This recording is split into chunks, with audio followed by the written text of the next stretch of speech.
하지만 그러면서 또 좌측 풀백한텐 공간이 열렸고 그래서 다시 한번 이런 식으로 볼을 연결시킬 수 있었습니다. 이러니까 토트넘은 전방에서 히샬리송이 열심히 뛰어봤자 오히려 계속 전개만 허용되는 이상한 모양새가 반복됐어요.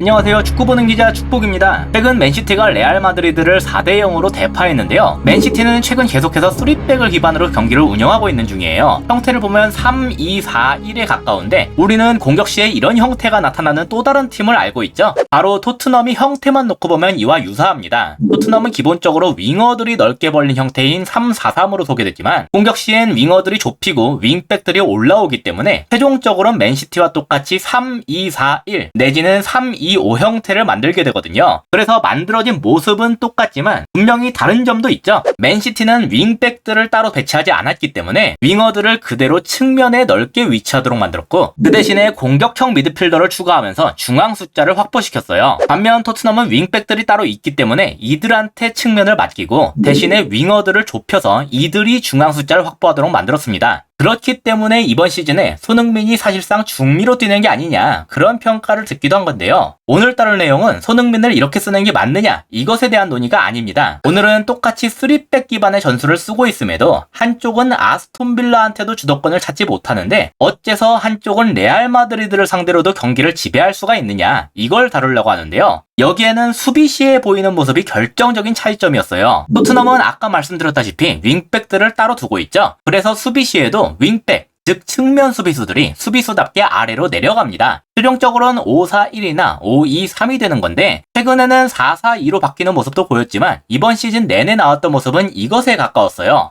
여기에서 문제가 노출되는 곳은 바로 최전방의 양 윙어들이었습니다. 이들은 기본적으로는 측면 수비를 담당하게 되겠죠. 하지만 중앙에 원톱 하나밖에 없기 때문에 상대가 중앙으로 전개하는 걸 막기가 너무 힘들었어요. 그렇다고 윙어들을 중앙으로 좁히면 이번엔 측면이 열리게 된다. 토트넘은 수비 시에 이 딜레마에 상당한 곤란을 겪었습니다. 반면 맨시티는 어땠냐? 맨시티는 윙백 자체를 따로 두지 않았죠. 먼저 맨시티는 왼쪽 윙어인 그릴리쉬를 중앙으로 올리면서 홀란드와 함께 투톱처럼 만들더군요. 하지만 이렇게만 두면 원래 그릴리쉬가 잡아주던 공간은 막아줄 선수가 없어집니다. 그래서 맨시티는 왼쪽 센터백인 아칸지를 잔뜩 올려서 여길 잡도록 만들었어요. 덕분에 맨시티는 왼쪽 윙어를 중앙 수비에 가담시키면서도 측면까지 함께 수비를 할 수가 있게 됐죠. 하지만 이러니까 이번엔 아칸지가 잡아줄 공간이 비어버리게 됐습니다. 거리가 멀기는 하지만 만약에 롱 패스가 제대로 들어온다면 여기를 바로 공략당할 수도 있어 보이는데요. 이거는 수비형 미드필더로 나온 스톤스가 내려가서 잡아줬어요. 그리고 이렇게 미드필더 하나를 내리더라도 중원에는 별 문제가 생기질 않았는데 애초에 윙백을 포기하는 대신에 중미들을 4명이나 뒀기 때문에 이렇게 하나가 후방으로 빠지더라도 중원에 3명은 남길 수가 있었기 때문입니다.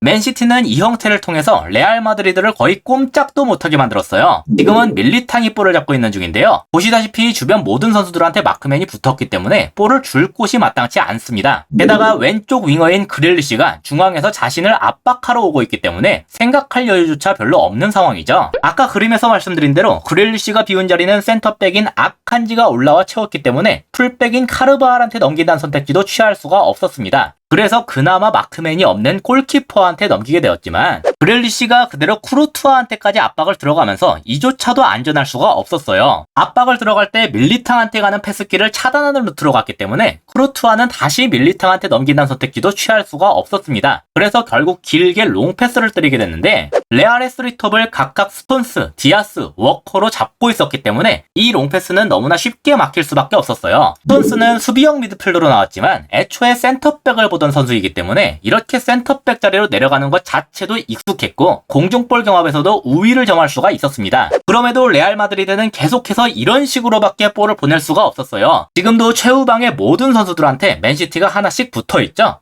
그리고 왼쪽 윙어인 그릴리쉬가 센터백한테 향하는 패스기를 차단하는 루트로 골키퍼를 압박하면서 이렇게 롱 패스를 유도시키고 그 롱 패스를 우리의 최후방 선수들이 따내면서 다시 공격권을 가져온다. 전반전은 그냥 계속 이 흐름이 반복됐습니다. 레알 마드리드는 경기장의 반을 넘어가는 것조차 아주 힘들어했어요. 전반전의 슈팅 숫자가 13대 1이었는데 그나마 하나도 크로스의 중거리 슈팅일 정도였죠. 반면에 그럼 토트넘은 어땠냐? 일단 딱 봐도 상대 센터백들이 너무나 자유롭게 있죠. 기본적으로 토트넘의 전방 선수들이 상대의 중미들을 잡고 있기 때문이에요. 지금도 히샬리송이 아스톤빌라의 좌중미를 잡고 있죠. 그래도 히샬리송이 센터백을 견제하기 위해서 중미한테 향하는 패스기를 막는 형태로 압박을 들어가긴 했는데요. 하지만 히샬리송이 이렇게 중앙을 잡고 있으니까 측면에 있는 좌측 풀백한텐 공간이 열렸습니다. 그래서 이쪽으로 볼을 넘기는 데에는 아무런 문제도 없었어요. 그래도 지금 포로가 밑에서부터 후다닥 올라와서 여길 잡아주려고 하곤 있는데 밑에 있다가 올라오는 만큼 기본적으로 둘 사이의 거리 자체가 너무 멀었습니다. 그래서 포로가 붙기 전에 이런 식으로 중미한테 넘길 수가 있었어요.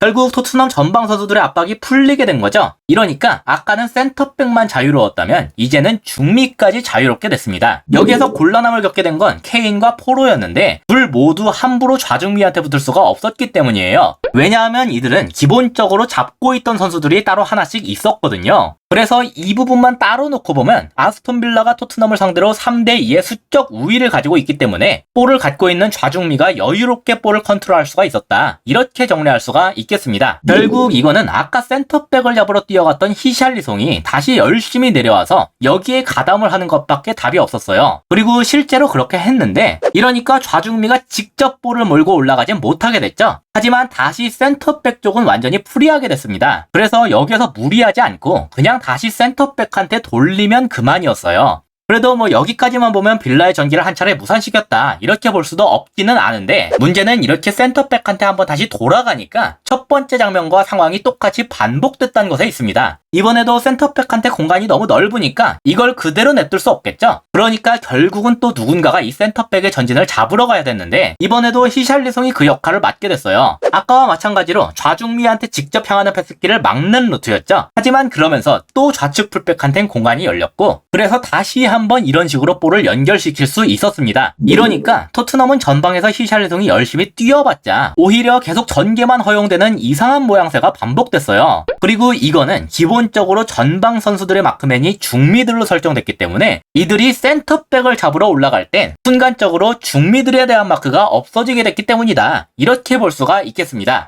따라서 이런 문제를 해결하려면 어떻게 해야 되냐? 맨시티처럼 중미들이 중미들을 잡도록 만들고 전방 선수들은 센터백들을 잡도록 만들면 되겠죠? 그러면 상대는 후방의 모든 선수들한테 마크맨이 붙기 때문에 지금처럼 볼을 쉽게 전개시키지 못하게 될 거예요. 물론 수비를 할 때 전체적으로 선수들이 앞을 향하게 되기 때문에 이전만큼 후방 숫자를 많이 확보할 수는 없을 겁니다. 하지만 토트넘이 전방 퀄리티가 높은 반면 후방 퀄리티는 낮은 팀이란 점을 고려한다면 전방에서 압박의 퀄리티를 높이는 편이 수비를 할 때 보다 합리적일 거라고 생각해요. 물론 선택은 메이슨 감독의 몫이지만 최소한 지금보다는 좀 더 경기 지배력을 높일 수 있길 바랍니다. 이상으로 오늘의 영상을 마치도록 하겠습니다. 시청해주셔서 감사합니다.